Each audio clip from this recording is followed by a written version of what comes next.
The Eye, the Needle, and the Storm by Michael Falconer Adamson. This is the first episode in a series of short audio works which explore the nexus of vice, intelligence, and banking. In 2011, the world witnessed a nuclear event which disrupted large volumes of people, disrupted crucial power systems, and all resulted in large areas of valuable land and water being made uninhabitable and unusable. On the very same day that the Fukushima nuclear event occurred, there was an opening party at a museum in Toronto for a Swiss sculptor who'd enlisted the local gallery workers and volunteers to create a multi-dimensional collage which echoed a hybrid of a Newfoundland seal hunt, a protest, and a bank-sponsored fashion show. The motifs of harborfront, coastal regions, and maritime industries were notable. The name of the art gallery was the Power Plant, and it was administered by Toronto's Harborfront. The visual overlaps between the actual disaster that day and the simulation of disaster that was on display at the Power Plant Museum form a lens through which the two events can be seen in various ways which oscillate between precise and abstract. While the coincidence, when illustrated, becomes maddeningly intriguing, the narrative becomes even more unbelievable when you factor in allegations made by an often reliable journalist in the region who alleges that there are suspicious circumstances surrounding the origins of the earthquake which caused the tsunami which resulted in the flooding of the nuclear power plant. Benjamin Fulford of Fulford Weekly states, Sendai newspapers reported that the deep-sea drilling ship Chiku was drilling at the epicenter of the Fukushima earthquake in the weeks before March 11th. A member of the Japanese military intelligence and an agent of the Australian Secret Services both warned the Japanese government that a nuclear weapon had been placed aboard the ship. Why was it allowed to drill there? And my other question is, why was the Israeli company Magna BSP put in charge of security at the Fukushima plant in the month before the disaster? To which Kiyoshi Kurokawa, former chairman of the Fukushima Nuclear Accident Independent Investigation Commission, responded, I don't know. You have to ask somebody who is responsible. This issue of who is engaging in this business, I think that is a major issue because in every level of Japanese institution, the obligation to dissent is lacking. You cannot move laterally from different banks. Within the first 24 hours following the undersea earthquake that caused the tsunami, drinks and cocktail treats were being served on the floor of the Waterfront Gallery in Toronto. In celebration of the world-renowned artist Thomas Hirshhorn's groundbreaking installation, it is fair to say that the majority of the Toronto art crowd was in attendance that evening.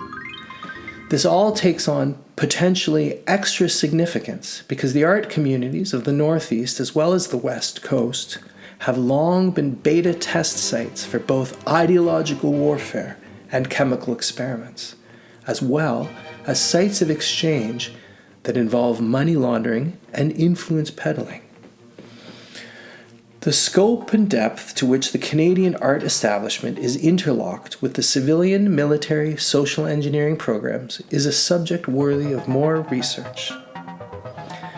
Even now, there exists a relative plethora of data from the biography of Leonard Cohen to the autobiography of Sarah Johnson, and a number of other interconnections and crosspoints within the visual arts. Kenneth Lougheed of the Regina Five is one such example. Another would be William Kurelic. Given the rich entanglements with social engineering and mind control that exists within the official Canadian art history, it is not surprising that there are a number of Canadian artists who have explored this environment in their artwork. Lynn Cohen, who photographed secret military installations, is one such artist. There are examples of contemporary artists in the 21st century, such as Janice Kerbel, who explores the thresholds of surveillance and order by simulating the casing and robbery of a merchant bank in the city of London. Das Auge, the Eye, is one of Thomas Hirshhorn's largest and most visceral sculptural installations yet to be presented.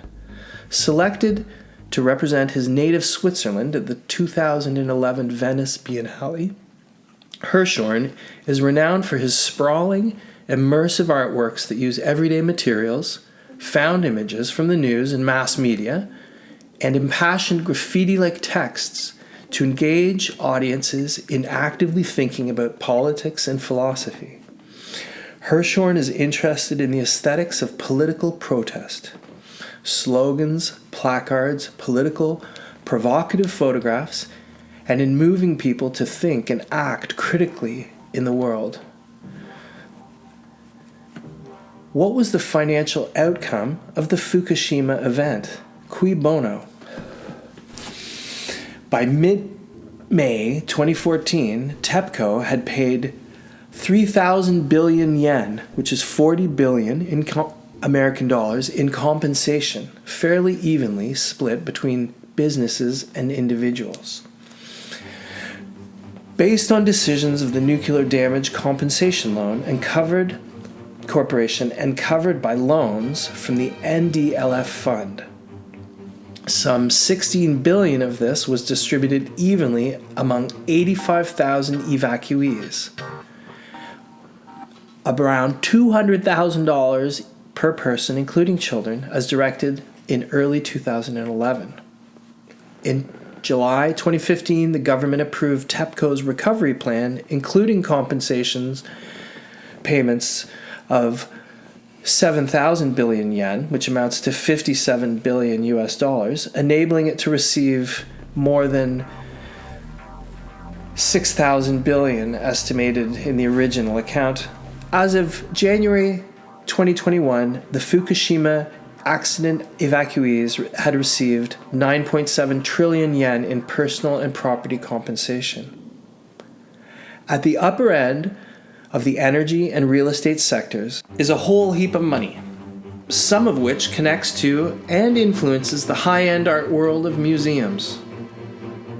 The mysterious coincidences of March 11th, when viewed with the lens proposed, within the context of conspiracy, the Thomas Hirshhorn opening and the Fukushima meltdown are highly ranked as mysteries that invite further consideration.